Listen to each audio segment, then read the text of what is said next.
As we all know, guys, we all are confused in these cases, nominative, accusative and dative. So mainly यहाँ पे हम इसलिए confuse हो जाते हैं कि कैसे आर्टिकल्स को हमें चेंज करना है. सबसे पहली चीज़ हमें ये ध्यान रखना है कि नॉमिनेटिव में जो भी आर्टिकल्स होते हैं जो हमें पढ़ाए गए हैं जर्मन में, वो सारे सेम लेवल पे हमें याद करने हैं. मास्कुलिन में डेर, फेमिनाइन में डी, न्यूटर में दस एंड प्लूरल में डी. ये तो हमेशा सेम होगा नॉमिनेटिव में. उसके बाद जब हम एक्कुजेटिव वाले केसेस करते हैं तो सिर्फ और सिर्फ हमारा मास्कुलिन ही चेंज होगा, किसमें, डेर से डेन हो जाएगा.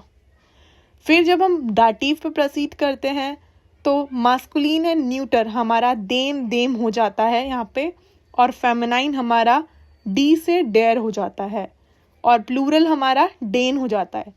तो जो मेमोराइज करने वाली बात ये है कि आपको नॉमिनेटिव के आर्टिकल्स इफ याद हैं तो आपको एक्कुजेटिव तो इजीली याद हो जाएगा, क्योंकि इसमें सिर्फ हमें एक ही चेंज करना है जो है मास्कुलिन, डेयर से डेन बनाना है बस, बाकी ऑल रिमेन सेम.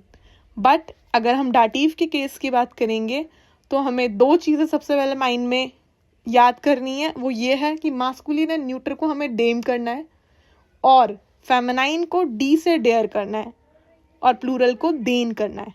इफ़ ये छोटी सी टेबल आपको याद हो जाएगी तो आपको कभी भी आर्टिकल्स आगे सेंटेंस फॉर्मेशन में दिक्कत नहीं आएगी जर्मन में, क्योंकि बेसिक लेवल ही यही है. और एक ग्रामर में सब बच्चे इसी में कंफ्यूज होते हैं सबसे ज़्यादा कि कैसे हमें सेंटेंस फॉर्मेशन में नॉमिनेटिव से एक्कुजेटिव, एक्कुजेटिव से डाटिव में कैसे ट्रांसलेट करना है. सो आई होप कि आपको ये इजीली क्लियर हो गया होगा. Thank you.